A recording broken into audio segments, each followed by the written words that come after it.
आपको उत्साहित करना चाहता हूं कि आज का मैसेज समझने के बाद, वचन को सीखने के बाद, 2 FIR को समझने के बाद आप फ्री हो जाएंगे। Praise the Lord. आप मेरे चैनल को, pastor Dinesh Chawla YouTube channel को सब्सक्राइब कीजिए और बेल आइकॉन जरूर दबाइए। मैं ये इसलिए कह रहा हूँ ताकि मुझे एंकरेजमेंट हो और मुझे ये महसूस हो कि जो सरमन मैं बना रहा हूँ लोगों के लिए, उन लोगों तक पहुँच रहा है। Hallelujah, praise the lord. प्रभु की स्तुति हो। परमेश्वर के नाम की महिमा करेंगे। उसकी महिमा करो, बंधन टूट जाएंगे, मेरा यीशु मौजूद है यहाँ। जितने बीमार हैं चंगे हो जाएंगे, मेरा यीशु मौजूद है यहाँ। वो मौजूद है यहाँ, वो मौजूद है यहाँ, वो मौजूद है यहाँ, वो मौजूद है यहाँ। Hallelujah, praise the lord. प्रभु की स्तुति हो। परमेश्वर के बड़े नाम को महिमा देंगे। वो राजाओं का राजा, प्रभुओं का प्रभु है। कैसे हैं आप लोग? प्रभु में बहुत मस्त है ना? खुश हैं कि नहीं आप? प्रभु को धन्यवाद दूंगा। एक बार फिर से प्रभु ने आपके साथ मिलने का मौका दिया, इससे सोशल मीडिया के माध्यम से। सोचिए परमेश्वर ने कितना उनको दिमाग दिया कि इस तरह के सिस्टम बनाए, यूट्यूब बनाए, फेसबुक बनाए, ताकि लोग एक दूसरे के साथ कनेक्ट हो सकें। हज़ारों किलोमीटर दूर भी, आप सैकड़ों किलोमीटर, हज़ारों किलोमीटर दूर बैठे हो और मुझे आप देख रहे हो। हालेलुया, मेरी बातें सुन रहे हो, प्रभु का वचन सुन रहे हो। आमीन।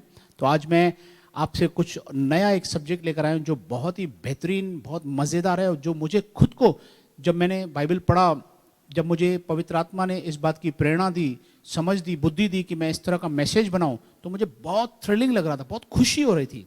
और ये मैं इसलिए नहीं करता हूं कि मुझे कुछ पैसे मिले, मुझे कुछ कमाऊं। मैं आपको बताना चाहता हूं, मैं परमेश्वर की दया से बहुत आशीषित हूं। मैं पौलुस भाई के जैसे मेहनत करके, हाथों के परिश्रम से कमा कर, और मैं बड़ाई के लिए नहीं बोल रहा हूँ, आपको सिर्फ उत्साहित करने के लिए, प्रेरित करने के लिए बताना चाहता हूँ कि मैं भी प्रभु के राज्य में डालता हूँ। मैं प्रभु के राज्य से पैसे नहीं लेता हूँ, कुछ भी नहीं लेता हूँ। मैं ये पुलपिट ऐसा नहीं कि मैं इससे पैसे लूँ। हमारी कलीसिया बहुत ही फ्लरिश्ड कलीसिया है, पूरा सिस्टम है, और सारी टीम, जितने भी भाई बहन हैं जो सेवा करते हैं, ईमानदार हैं। कोई भी पैसे लेने के लिए सेवा नहीं करता, लेकिन वो प्रभु की महिमा करना चाहता है। हालेलुया, मैं प्रभु को सारी महिमा देता हूँ। और मुझे प्रभु ने बहुत आशीष किया है, हमें उसने बरकत दी है, और वो चाहता है कि हम उसके राज्य के लिए और सेवा करें, उसके लिए बढ़ चढ़ कर उसकी महिमा करें। हालेलुया। तो मैं आपको उत्साहित करना चाहूँगा कि आप भी कोशिश करें कि प्रभु की महिमा, हाथों के परिश्रम करके, दोनों चीज़ें, राज्य भी बढ़ाइए और अपने मेहनत के पैसे प्रभु के राज्य में डालिए भी। आप फिर देखिए, परमेश्वर उसे कोई भी जंतु से काटने नहीं देगा। याद रखना, उसे, वो आपके फल कच्चे नहीं गिरेंगे, वो बरकत वाला फल रहेगा और आपको आशीष मिलेगी। हालेलुया। तो प्रभु आपको बहुत ऐसी आशीष दे। आज एक वचन के लिए हम आगे बढ़ेंगे। लूका रचित सुसमाचार 15 अध्याय का। आपको मालूम है ये जो चैप्टर है बहुत ही बेहतरीन चैप्टर है। इसमें 3 दृष्टांत हैं। पहला भेड़ों का दृष्टांत है, दूसरा सिक्के का दृष्टांत है, 100 में से 1 भेड़ गुम हो गई, दूसरे में 10 में से 1 सिक्का गुम हो गया, तीसरे में 2 में से 1 भाई गुम हो गया। आज हम भाइयों के विषय में, और उसके अंदर भी एक नया सब्जेक्ट लेंगे, गुमराह पुत्र। गुमराह पुत्र पर मैंने बहुत बार प्ले भी किया, इस पर स्किट बनाई है कुछ लोगों ने, तो मैं उसमें बहुत अच्छा पार्ट किया हूं। और मैंने गुमराह पुत्र का पार्ट किया है, मैंने उसके पिताजी का रोल किया हुआ हूँ। बहुत बेहतरीन, मुझे बहुत ये अच्छी तरह से मेरे नस नस में बसा हुआ है इसका रोल, इसकी बातें। मैं जब पहली बार, जब मैं बाइबल को समझ रहा था, सोच रहा था, जब मैं वचन को पढ़ता था, तो मैंने जब कुछ समय पढ़ने के बाद में, जब मैं रिपीट 15 अध्याय का 11 से जब दृष्टांत शुरू होता है कि किसी मनुष्य के 2 पुत्र थे, और वो उसके दोनों पुत्रों में एक ने कहा मुझे पैसे दे दो, वो चला गया। आपको मालूम है सारी स्टोरी। चला गया और उसने सबको कर्म में पैसे उड़ा दिए। बाप उसका इंतजार कर रहा था, जब वो वापस आया तो तब पिताजी उसको बहुत गले लगाए, उससे प्यार किया। ये सब बात आप जानते हैं। यहां पर एक इंपॉर्टेंट चीज है, मैं 18 आपके लिए पढ़ना चाहता हूं। मैं अब उठकर 17 पढ़ता हूं, पहले आपको 17 से आपको समझ में आएगा। है इसका, जब वह अपने होश में आया तब कहने लगा, मेरे पिता के अनेक मजदूरों को आवश्यकता से अधिक रोटी मिलती है और मैं यहां भूखा मर रहा हूं। मैं अब उठकर अपने पिता के पास जाऊंगा और उससे यह कहूंगा, ध्यान से सुनिए, पिताजी, मैंने स्वर्ग के विरोध में और आपकी दृष्टि में पाप किया है। स्वर्ग के विरोध में और आपकी दृष्टि में पाप किया है। स्वर्ग के विरोध में और आपकी दृष्टि में पाप किया है। स्वर्ग के विरोध में और आपकी दृष्टि में पाप किया है। मैं जब इसको समझने लगा, मैंने बोला यार, इसने पाप तो एक ही बार किया ना, गलती किया ना, गुनाह किया, पिता से झगड़ा करके गया, पैसे लेकर गया, कुकर्म में उड़ा दिए, पिता से उल्टा सीधा बात किया होगा, ठीक है, लेकिन ये यहां पे ऐड क्यों करा कि स्वर्ग के विरोध में? क्या मतलब है इसका? तब मुझे पवित्र आत्मा ने एक अच्छा फ्रेश सरमन दिया जिसका मैंने शीर्षक रखा है 2FIR। आपको मालूम है, जब किसी पर गुनाह दाखिल होता है, ऑफेंस रजिस्टर होता है, जब उसे FIR बोलते हैं। Hallelujah, praise the Lord. मैं प्रभु को सारी महिमा देता हूं। 2FIR में आज मैं आपसे बात करना चाहता हूं कि जब कभी भी हम इस धरती के व्यक्ति लोग जब कोई पाप करते हैं, कोई गुनाह करते हैं, कोई गलती करते हैं, चाहे कोई भी एरिया का क्यों ना हो, मैं आज लगभग सारी एरिया कवर करूंगा, जितने भी टाइप के लोग हैं कवर करने की कोशिश करूंगा। उन लोगों के ऊपर 2 केस बनते हैं। एक स्वर्ग में केस बनता है स्वर्ग के विरोध में करने का, दूसरा उस व्यक्ति के विरोध में करने का केस बनता है। और नॉर्मली हम ऐसा देखते हैं कि बहुत बार लोग सिर्फ परमेश्वर से माफी मांग लेते हैं, प्रभु मैंने इसके साथ झगड़ा किया, मुझे माफ कर देना, मैंने इसके साथ चीटिंग किया, मुझे माफ कर देना, मैंने इसके साथ धोखा किया, इसके मुझे माफ कर देना, मैंने इसको ये बोला, मुझे माफ कर देना, मैंने इसको गाली दी, मुझे माफ कर देना। ओके, लेकिन उस सामने वाले व्यक्ति को कुछ नहीं बोलते हैं, ना कन्विंस करते हैं, ना सॉरी बोलते हैं। कुछ लोग उल्टा होता है, कुछ लोग लोगों से सॉरी बोल देते हैं कि भाई मेरे से गलती हो गई, मुझे हो गया, मुझे माफ कर देना, लेकिन उसी गलती की माफी परमेश्वर से नहीं लेते हैं, तब भी उनकी एक FIR बाकी रहती है। यहां पे ये बंदा जो कह रहा है, इसको आप ध्यान से सुनिए और समझिए। वो कहता है मैंने स्वर्ग के विरोध में और आपकी दृष्टि में पाप किया है, मतलब मैंने दोनों के नजरों में पाप किया है। स्वर्ग के विरोध में कैसे किया? स्वर्ग की सिस्टम है, परमेश्वर का नियम है, परमेश्वर का वचन है, तुम अपने माता पिता का आदर करना, respect your mother and father. जब कभी भी एक व्यक्ति अपने मां और बाप को उल्टा सीधा बोलता है, गाली देता है, झगड़ा करता है या निरादर करता है किसी भी तरह से, तो वो अपने मां और पिता के साथ गलत कर रहा है, उनके विरोध में पाप कर रहा है, और दूसरा साथ ही साथ वो परमेश्वर की आज्ञा को भी तोड़ रहा है, इसलिए स्वर्ग के विरोध में भी वो पाप कर रहा है। समझ में आ रहा है? मतलब दोनों जगहों से इसका केस बनता है। आपने कई बार देखा है, मैंने न्यूज में देखा है, कई बार लोगों के ऊपर एक ही ऑफिस में 2 तरह की पुलिस उसको पकड़ती है, कभी CBI पकड़ती है, कभी CID पकड़ती है, कभी क्राइम वाले पकड़ते हैं, कभी पुलिस पकड़ती है।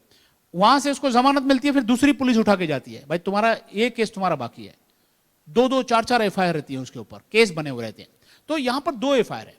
तो आज इस सब्जेक्ट से आप और मैं ये समझेंगे और हम कोशिश करेंगे, मैं आपको गारंटी देता हूं, ये वचन समझने के बाद में मैं आज आपको उत्साहित करना चाहता हूं कि आज का मैसेज समझने के बाद, वचन को सीखने के बाद, 2 FIR को समझने के बाद आप फ्री हो जाएंगे और आगे आने वाले समय में आप ध्यान रखेंगे कि मैं दोनों तरफ से फ्री हो जाऊं, दोनों तरफ से मैं माफी मांग लूं। हालेलुया, पिता से भी माफी मांगू और मैं सामने व्यक्ति से भी मांगू। हालेलुया। दूसरा हम देखते हैं इफिसियों 6:4 में लिखा हुआ है, माता पिता अपने बच्चों को क्रोध न दिलाओ, परंतु प्रभु की शिक्षा और चेतावनी देते हुए उनका पालन पोषण करो।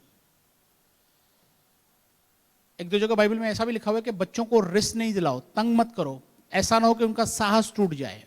तो यहां पर हमें एक ये भी सीखना है, न सिर्फ माता पिता की आज्ञा तोड़ना पाप है, लेकिन बच्चों को भी परेशान करना, बच्चों को भी तंग करना, उनको शिक्षा न देना परमेश्वर की, यह भी गुनाह में आता है। और अगर हम में से कोई ऐसा गुनाह करता है तो उसके ऊपर भी 2 एफआईआर लगती है, एक तो बच्चों के विरुद्ध में, दूसरा स्वर्ग के विरुद्ध में, क्योंकि हमने परमेश्वर के वचन को तोड़ा। तो इन दोनों चीजों के क्षेत्र में हमें इसको समझना बहुत जरूरी है और अपने आप को चेंज करना बहुत जरूरी है और माफी मांगना जरूरी है, वो केस वहां से क्लियर करवाना जरूरी है। हम जब माफी मांगते हैं, और ये सिस्टम माफी पे ही लागू है, सिस्टम माफी के द्वारा ही कार्यकारी होता है। जब हम माफी मांग लेते हैं सामने वाले व्यक्ति से और परमेश्वर से, दोनों फाइल जो हमारी एफआईआर स्वर्ग में बनी हुई है वो हट जाती हैं और हम फ्री हो जाते हैं। नहीं तो हमारी फाइलें वहां पर बहुत बड़ी रहती हैं, बहुत टेबल भरी रहती है ऑफिसर की। वो बोलता है भाई तुम्हारी एफआईआर तो बहुत है, तुमने तो क्लियर ही नहीं किया मैटर। मुद्दई के साथ जब तक हम इस धरती पर हैं, हम माफी मांग लें, प्रभु से क्षमा मांग लें। नहीं तो लिखा हुआ है मुद्दई तुम्हें न्यायाधीश के पास लेकर जाएगा। हालेलुया। देखेंगे मत्ती 5:25 में लिखा हुआ है, जब तक तू अपने मुद्दई के साथ मार्ग ही में है, उससे शीघ्र मेल मिलाप कर ले। कहीं ऐसा ना हो कि मुद्दई तुझे न्यायाधीश को सौंपे और न्यायाधीश तुझे सिपाही को सौंप दे और तू बंदी गृह में डाला जाए। मैं तुझसे सच सच कहता हूं, जब तक तू कौड़ी कौड़ी भर न देगा तब तक वहां से छूटने न पाएगा। हालेलुया। देखिए आजकल बहुत ही केयरलेस लोग रहते हैं, किसी चीज की परवाह नहीं। बहुत जगहों पर ऐसा देखा जाता है किसी को किसी की परवाह नहीं रहती है। ठीक है भाई, तुम्हारा स्वभाव ऐसा है, लेकिन परवाह करना जरूरी है प्रभु को देखकर, प्रभु के राज्य को देखकर। हालेलुया। तो प्रभु कहता है जब तक तू पृथ्वी पर है, तेरे सारे फाइल निपटा दे, तेरे सारे एफआईआर जो है क्लियर करा। माफी मांग ले सामने भी और प्रभु से भी माफी मांग ले, तेरे फाइल क्लियर हो जाएंगे, तेरे एफआईआर क्लियर हो जाएंगे। नहीं तो तेरी एफआईआर चलती रहेगी। हालेलुया। आपको सावधान रहना। दूसरा हम सिस्टम देखते हैं, नॉर्मली हम जब दुनिया में चलते हैं तो लोगों के विरुद्ध में जो हमारे पाप होते हैं, गलतियां होती हैं, वो लोगों के विरुद्ध में भी हुआ और परमेश्वर के भी विरुद्ध में हुआ, क्योंकि प्रभु ने हमें उस विषय में हिदायत दी है कि तू अपने पड़ोसी से प्रेम करना, तू उसके साथ ऐसा व्यवहार करना, तू इसके साथ ऐसा करना। अगर हमने वैसा व्यवहार नहीं किया, हमने अगर पड़ोसी से प्रेम नहीं किया, तो हमने उसके विरुद्ध भी पाप किया और परमेश्वर के स्वर्ग के विरुद्ध भी पाप किया। इसके लिए बहुत जरूरी है समझना, ये दोनों चीजें क्लियर होना जरूरी है। दूसरा, अगर हम बिलीवर्स, हम किसी और बिलीवर के विरुद्ध में पाप करते हैं तो भी हम उस भाई के विरुद्ध में पाप करते हैं, तो हमें उससे क्षमा मांग के उसके साथ सेटल करना है, खत्म करना है। और दूसरा, उसकी वजह से हमारा स्वर्ग में भी एक एफआईआर दर्ज हुआ है, उसके लिए भी प्रभु से क्षमा मांगना है। प्रभु मैंने सामने वाले से गलती से ऐसा काम कर लिया, मुझे माफ कर दीजिए, अब मेरा वो एफआईआर वहां से क्लियर कर दीजिए, तब वो क्लियर होगा। दोनों जगह से क्लियर करना बहुत जरूरी है। यहां पे एक बात आपको स्ट्राइक हो सकती है, कुछ लोग सोचेंगे हम पर तो अनुग्रह है, हमारे सारे पाप माफ हो चुके हैं। आई एग्री 100%, सारे पाप माफ हो चुके हैं। इसका मतलब क्या है? अगर आज आप अगर पाप करते हो तो चलेगा क्या? क्या अनुग्रह हमें पाप करने की लाइसेंस देता है? नहीं। आपको प्रभु से, हम यहां पर देखते हैं प्रभु ने क्लियर कहा कि वो व्यक्ति जब अपने बाप के पास आया उसने माफी मांगा। प्रभु परमेश्वर खुद कहता है, दूसरा इतिहास 7:14 में, मेरी प्रजा के लोग जो मेरे कहलाते हैं, यदि वे नम्र और दीन होकर मुझसे माफी मांगे, अपने कुमार्ग से फिरें, मेरे दर्शन के खोजियों, तब मैं स्वर्ग से सुनकर उनके पापों को क्षमा करूंगा, उनके देश को ज्यों का त्यों करूंगा। तब बाइबल कहते है तुम मेरी ओर फिरो, तब मैं तुम्हारी ओर फिरूंगा। क्लियर है? रिपेंट, पश्चाताप कर, क्षमा मांग। अगर आपको सेंसेशन है, अगर आपको लग रहा है कि मैंने गलती किया है, मैंने पाप किया है, तो आपको माफी मांगनी है। हालेलुया। परमेश्वर से भी माफी मांगनी है, सामने वाले व्यक्ति से भी माफी मांगनी है। अगर आपने किसी इंसान के साथ में गलत किया तो उससे भी माफी मांगनी है। यहां पर मोस्टली लोग इंसान से माफी नहीं मांगते हैं। कई बिलीवर्स ऐसा सोचते होंगे कि मैंने परमेश्वर से माफी मांग लिया, बस मेरा खत्म हो गया। लेकिन आप उस व्यक्ति से भी माफी मांगने की कोशिश कीजिए, ट्राई कीजिए, मौका ढूंढिए। अगर नहीं मिल रहा है तो पिता से प्रार्थना कीजिए कि प्रभु मुझे मौका दे कि मैं उससे माफी मांगू। रास्ता मिलेगा आपको, डेफिनेटली कुछ ना कुछ होगा। हाँ, चांस नहीं, आप मिल ही नहीं सकते हो, वो पहले की बात है। 20 साल हो गए, 10 साल हो गए, मिल नहीं सकते हो, that is a different thing, उसको कुछ नहीं कर सकते। इसलिए रोमियो के अंदर लिखा हुआ है, जो पहले के पाप थे प्रभु ने उसको क्षमा कर दिया। प्रभु को यह भी पता है कि अभी आपको 20 साल पहले वाला कहां मिलेगा, जब आप अनबिलीवर थे, जब आपने किसी को मारा, किसी के साथ गलत काम किया, अब वो आपको नहीं मिलेगा, प्रभु आपको क्षमा कर देगा। लेकिन अभी नए होने के बाद, मसीह में आने के बाद, इब्रानियों 10 अध्याय के 26 में लिखा हुआ है, सच्चाई की पहचान होने के बाद यदि हम जानबूझकर पाप करते रहें तो कोई बलिदान बाकी नहीं रहा मेरे भाई। अगर हम कंटिन्यू पापों में ही पड़े हुए हैं, सच्चाई को जानते हैं, यीशु मसीह को जानते हुए भी हम अगर पाप को कंटिन्यू कर रहे हैं, सब गलत चीजें हमारे जीवन में है, तो याद रखो फिर प्रभु से वो उम्मीद नहीं रखो कि यीशु मेरे लिए बलिदान हुआ। लिखा है तुम फिर अनुग्रह की आत्मा का अपमान कर रहे हो। यीशु जो पवित्र लहू तुम्हें बहाया तुम्हारे लिए, उसको तुम अपने पैरों से रौंद रहे हो। अब पढ़ लीजिए इब्रानियों 10 अध्याय के 26, 27, 28 को। 29 में लिखा हुआ है, हमारा परमेश्वर भस्म करने वाली आग है। परमेश्वर के हाथों में पड़ना भयानक बात है। परमेश्वर के हाथों में मत आओ, वो जिंदा खुदा है। हालेलुया। तो ये 2 एफआईआर हैं। तीसरी इंपॉर्टेंट चीज, मैं 4 चीजों के विषय में आऊंगा। पहली पॉइंट हो गई माता पिता के विषय में, बच्चों के विषय में। दूसरा दुनिया के लोगों के विषय में, बिलीवर्स के विषय में। तीसरा पास्टर्स एंड लीडर्स। अच्छा, ये बड़ी मजे की बात है, मैं आज आपको वो भी बताऊंगा कि कौन सी एफआईआर क्लियर होती है, माफी मिलती है, और कौन सी एफआईआर माफी नहीं मिलेगी। कौन सी एफआईआर कभी भी जमानत नहीं होती है। कोई ऑफेंस इसमें ऐसे भी हैं जो नॉन बेलेबल ऑफेंसेस हैं, जिनकी आपको जमानत नहीं मिलेगी, न जिनकी माफी मिलेगी आपको। ऐसे भी है, मैं आपको बताने वाला हूं। इसलिए आप ध्यान से सुने कि हम कौन सी जगह पर क्या करना है। अगर हमसे वो ऑफेंस तो नहीं हो जाता जिसकी उसकी बेल ही नहीं मिलने वाली, जिसकी माफी नहीं है, उससे बिल्कुल बचना, करने से भी बचना। और अगर दूसरा जो ऑफेंस हो गया जिसकी माफी मिल रही है, तो माफी ले लेना। ओके, ठीक है। तीसरा, पास्टर्स एंड लीडर्स।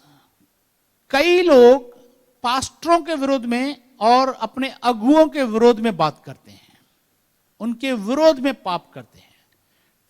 फिजिकल पाप तो नहीं कर सकते, लेकिन पीछे उनकी निंदा करते हैं। ऐसी बातें सुनकर लोगों का नजरिया अपने पास्टर, अपने अगुओं के प्रति थोड़ा गलत हो जाए। मैं काफी ऑब्जर्व करता हूं, हम मसीह लोगों को एक दूसरे के लिए एंकरेजमेंट होना बहुत जरूरी है। पहले ही हम मसीह लोग बहुत कम हैं, उसके बाद भी अगर हम छोटी छोटी बातों पर एक दूसरे की जजमेंट करेंगे तो बहुत बड़ा गलत असर होगा। इसका परिणाम जो है, मैं अगर दूरांदेशी दृष्टि से अगर देखता हूं, तो उसका परिणाम बहुत खराब होगा प्रभु के राज्य के लिए। क्योंकि जजमेंट की सीट पर परमेश्वर को बिठाना है, हमें नहीं बैठना है। हम किसी का न्याय नहीं कर सकते। आज की तारीख में ऐसा माहौल हो गया है कि कभी कभी हम खुद जजमेंट की सीट पर बैठ जाते हैं और दूसरे का न्याय करने लगते हैं। जब कभी मेरे जीवन में भी ऐसा हुआ है, मैंने धोखा खाया है, सच बता रहा हूं। मैंने सीखा है परमेश्वर से। इसलिए परमेश्वर के हाथ में देना बहुत जरूरी है। परमेश्वर न्यायी परमेश्वर है, वो सब अच्छा न्याय करता है। हमें एक दूसरे के लिए एक आशीष बनना है, समझाना है। अगर समझ गया तो ठीक है, नहीं समझता है तो परमेश्वर के हाथ में देना है। परमेश्वर खुद ही संभालता है केस को। अब यहां पर एक इंपॉर्टेंट चीज है, प्रभु ने कहा जो कोई तुम्हें तुच्छ जानता है वो मुझे तुच्छ जानता है। जो कोई तुम पर विश्वास करता है वो मुझ पर विश्वास करता है। जो मेरे भेजने वाले पर विश्वास करता है वो मुझ पर विश्वास करता है। जो मुझे जानता है, जो मुझ पर विश्वास करता है, वो मेरे पिता पर विश्वास करता है। एक चेन सिस्टम है, लिंक है। परमेश्वर पिता से मसीह यीशु से पास्टर, पास्टर से एक लीडर, लीडर से एक व्यक्ति, व्यक्ति से और नीचे नीचे लेवल जाओगे, सब लेवल चलती रहती है, फैमिली तक जाती है, बच्चों तक जाती है। अगर इस कड़ी में कोई भी किसी को, ऊपर की पोस्ट को, ऊपर के व्यक्ति को, ऊपर की लेवल के व्यक्ति को अगर तुच्छ जानता है, तो वो ऑटोमेटिकली परमेश्वर को भी तुच्छ जानता है। गिनती की पुस्तक पढ़ लेना, 14 अध्याय, वहां पर इजरायलियों ने सारी निंदा, सारी कुड़कुड़ाहट मूसा और हारून के लिए किया, लेकिन परमेश्वर ने कहा इन्होंने मेरे विरोध में कुड़कुड़ाया है।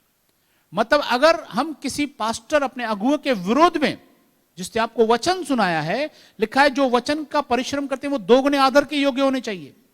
और अगर आप उनका निरादर कर रहे हैं तो आपके ऊपर 2 एफआईआर बनती हैं। एक उस व्यक्ति के विरोध में करने की वजह से, दूसरा परमेश्वर के विरोध में, क्योंकि परमेश्वर ने ऑर्डर दिया है तुम उसका 2 गुना आदर करो, तुम उसका निरादर कर रहे हो।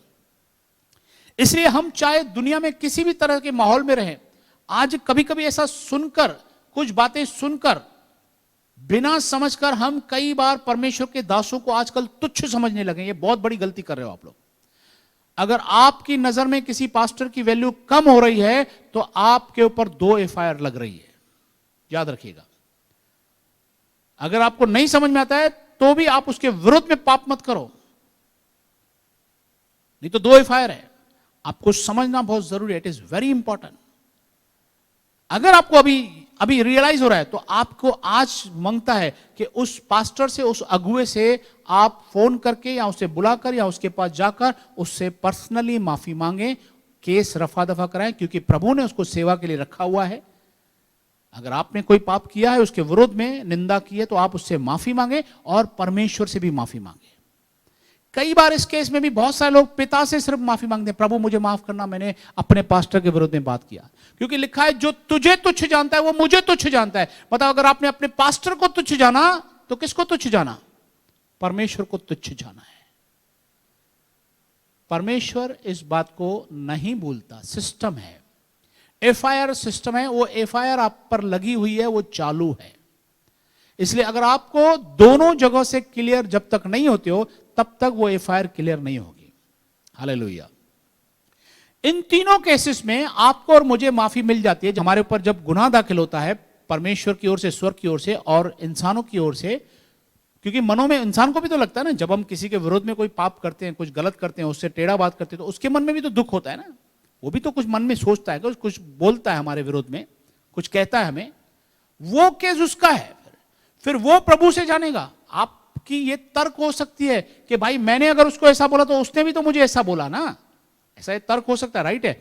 लेकिन उसके लिए आपको ये तर्क वितर्क प्रभु से नहीं करना है। प्रभु को बोल सकते प्रभु उसने ऐसा बोला, लेकिन फिर भी मैं अपनी तरफ से प्रभु मैं उससे माफी मांगता हूं, ऐसा बोलो प्रभु को। और प्रभु मैं आपसे भी क्षमा चाहता हूं, तब आपका केस क्लियर हो जाएगा। उसका केस बना रहेगा ना, उसमें आपको क्या टेंशन है, वो खुद ही निपटेगा ना, नहीं तो उसके ऊपर एफआईआर लगी हुई है।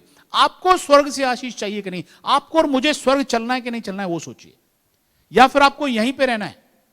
आपको समझदारी से काम करना है। वो एफआईआर को, दोनों केसेस को रफा दफा करवाना है, क्लियर करवाना है, क्रश करवाना है। हालेलुया। चौथी और इंपॉर्टेंट चीज, मैं एक गवाही बताना चाहता हूं। प्रभु के एक दास से मैं मिला, पर्सनली मिला हूं मैं। बहुत ही हम्बल दास है, बहुत ही अच्छा सेवा करता है, वेरी हम्बल पर्सन। बुजुर्ग हैं वो, प्रभु में उनको बहुत बड़ा अनुभव है। और वो व्यक्ति मर गया था, लिटरली डाइड, मर चुका था, और वो प्रभु के पास गया। प्रभु ने कुछ कारण से, वो उसकी पर्सनल लाइफ थी, उसके फैमिली की प्रेयर्स थी, जो भी था, उससे कहा मैं तुझे वापस भेज रहा हूं धरती पर, लेकिन एक काम जरूर करना। दूसरे भी कुछ और काम बताए उसे करने के लिए, पृथ्वी पर तू मेरी महिमा करना, सेवा करना जाके।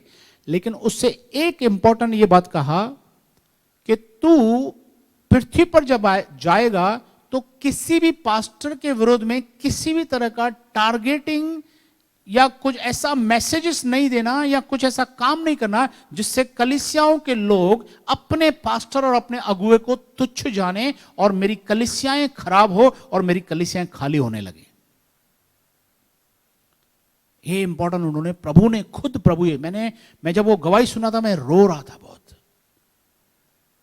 वो भाई की जब गवाही सुनी कि मरकर कैसे प्रभु से बात किया और प्रभु ने उसको क्या इंस्ट्रक्शन देकर भेजा, प्रभु यीशु ने बोला जा पृथ्वी पर आजकल ये काम बहुत चालू है। आज ऐसी टीचिंग दुनिया में चालू है कि लोग सिर्फ यही चाहते हैं कि पास्टर के विरुद्ध में सोचे और पास्टरों को तुच्छ जानते हैं, चना कुरमुरा समझने लगे आज प्रभु के दासों को। और जो प्रभु के दास को चना कुरमुरा समझेगा वो परमेश्वर को क्या सोचेगा बताइए। आप समझ गए कितनी बड़ी शर्म की बात है ये। प्रभु ने कहा जो तुझे तुच्छ जानता है वो मुझे तुच्छ जानता है। और मैं चाहता हूं आपसे भी ये रिक्वेस्ट करना था, आने वाले समय में अगर आपको मौका मिलता है सरमन देने का, तो भी ऐसा कभी भी मैसेज नहीं देना जिसमें परमेश्वर के राज्य को नुकसान हो, फूट आ जाए, नुकसान हो जाए, लोग कलीसियाओं से बाहर आ जाएं, लोग अपने पास्टर के विरोधी हो जाएं, पास्टर को तुच्छ जाने, गड़बड़ हो जाएगी। आज कई जगहों पर कई सारे लोग अपने पास्टर को रोल मॉडल करके रखते हैं, उनके आदर्शों पर चलते हैं, प्रभु यीशु का वचन उनके द्वारा सुनते हैं, पौलुस का वचन उनके द्वारा सुनते हैं। पौलुस ने क्यों कहा कि जैसे मैं मसीह की चाल चलता हूं तुम मेरे से चाल चलो? कई बार परमेश्वर इंसानों को रखता है रोल मॉडल के, लेकिन कभी कभी लोग अलग तरह की सोच रखते हैं और अपने अगुए को तुच्छ जानते हैं। मैं आपको बताना चाहता हूं, अगर आपने पिछले समय में ऐसा किया है तो प्रभु से माफी मांगिए और उस व्यक्ति से माफी मांगिए। दोनों एफआईआर दर्ज हो चुकी हैं, वो माफी हो जाएगी। हालेलुया। चौथी बात, चौथा बहुत ही डेंजर है, बहुत ही प्रॉब्लमेटिक है। मत्ती रचित सुसमाचार 12 अध्याय का 32 मैं आपके लिए पढ़ना चाहता हूं। मत्ती 12:32।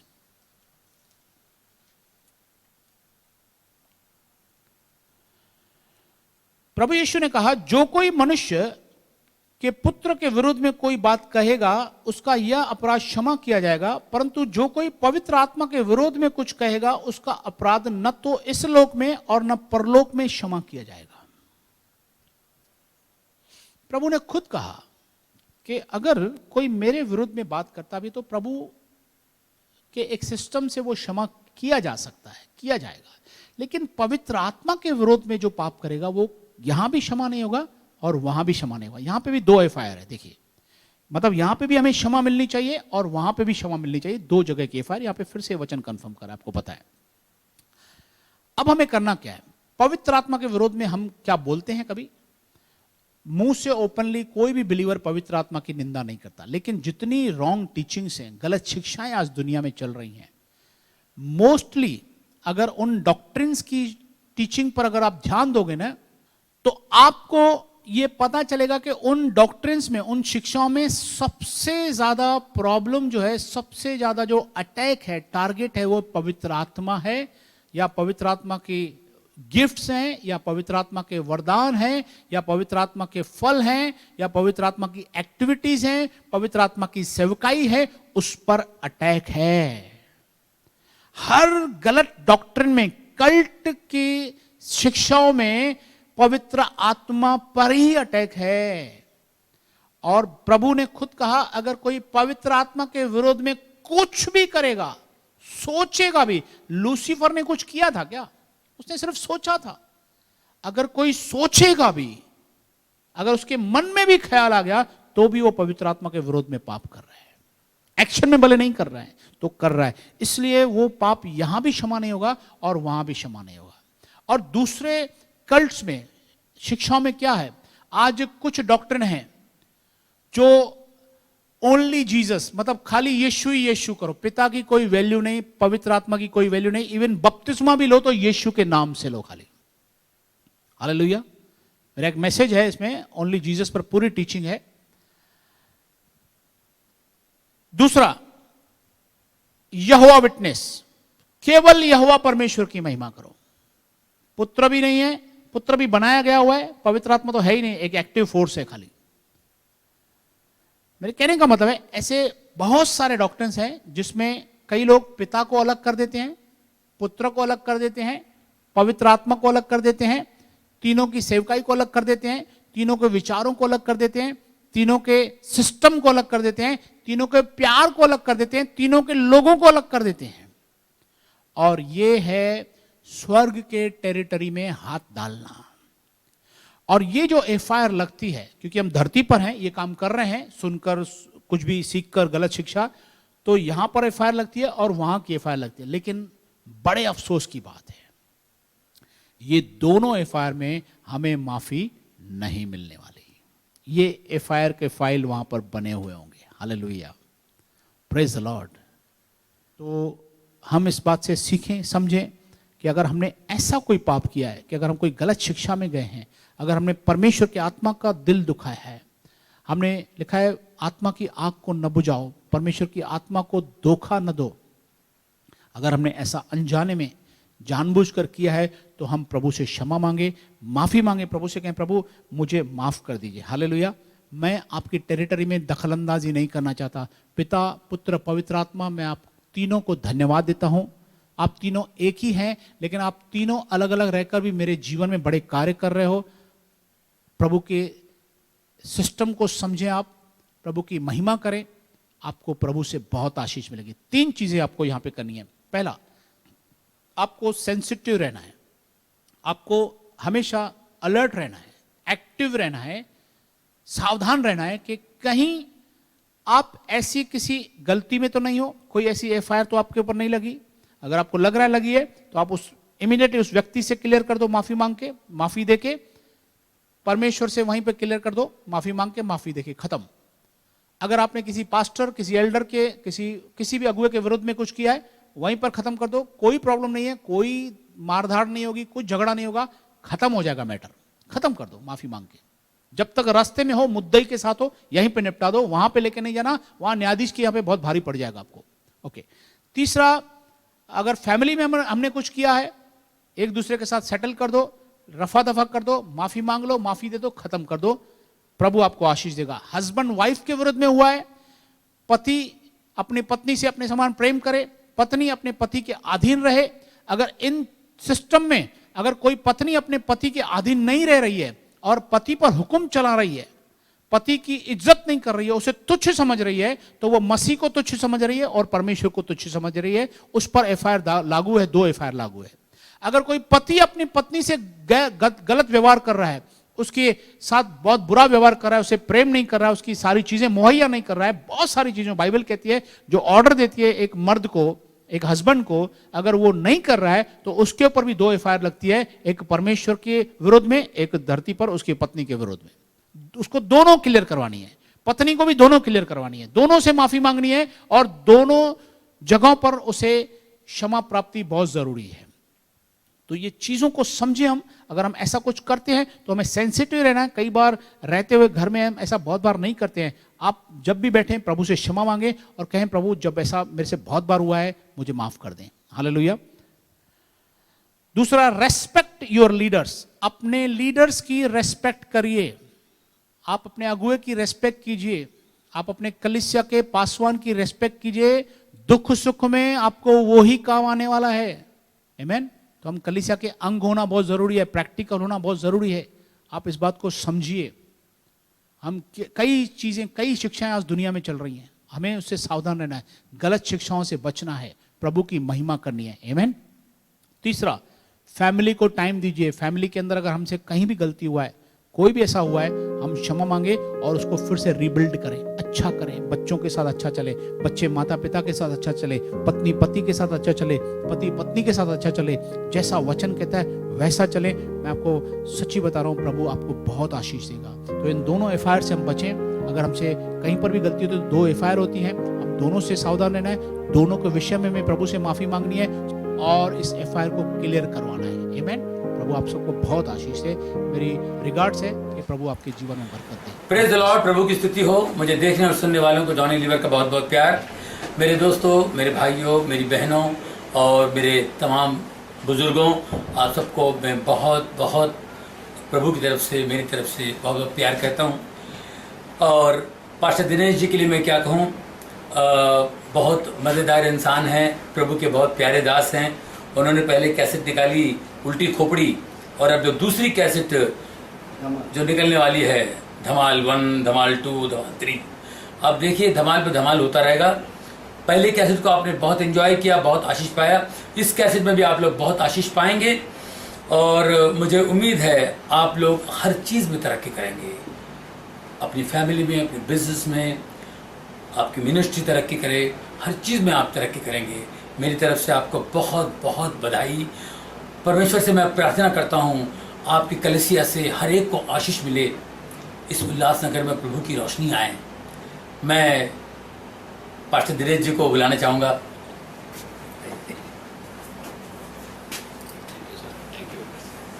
थैंक यू भाई जॉनी जी, आपके ऊपर सच में प्रभु का बहुत बड़ा अनुग्रह है जो आपको प्रभु बहुत इस्तेमाल कर रहा है और आप प्रभु का राज्य बढ़ा रहे हैं। मैं विश्वास करता हूं कि आपके इस कार्य को प्रभु कभी रुकने नहीं देगा और बढ़ाता जाएगा और प्रभु की महिमा आपके जीवन में। मैं चाहता हूं कि आप हमारे इस सीडी के लिए और कलीसिया के लिए प्रार्थना करें। पिता परमेश्वर, आपका धन्यवाद करते हैं प्रभु, आपकी इच्छा के बगैर पत्ता भी नहीं हिलता। ये सीडी, ये कलीसिया, ये लोग जो आपके करीब, आपके शेल्टर में, आपकी पनाह में आए हैं, ये आपके बच्चे हैं प्रभु, ये आपके बुलावे पर आए हैं प्रभु। ये जितने भी लोग आपके करीब हैं, आपके चरणों में हैं, इन सब के लिए मैं दुआ मांगता हूँ, प्रार्थना करता हूँ, इनकी ज़िंदगी में बाहर ला, रोशनी ला, ताकि ये देखे और इनको देखकर लोग आपको जानें कि ये लोग इतने खुश क्यों हैं। कौन है आपके पीछे? वो यीशु है। यीशु को सब जाने प्रभु। इन सब को आपके लिए, इन सब के लिए मैं आपसे दुआ मांगता हूँ, पिता पुत्र पवित्र आत्मा, यीशु के नाम से मांगता हूँ। इन सब पे रहम कर और आपकी आशीषें उंडेल दें इन पर, यीशु के नाम से मांगता हूँ। आमीन एंड आमीन। All the best. Praise the Lord. आप मेरे चैनल को, pastor Dinesh Chawla YouTube channel को सब्सक्राइब कीजिए और बेल आइकॉन ज़रूर दबाइए। मैं ये इसलिए कह रहा हूँ ताकि मुझे इंकरेजमेंट हो और मुझे ये महसूस हो कि जो सरमन मैं बना रहा हूँ लोगों के लिए, उन लोगों तक पहुँच रहा है।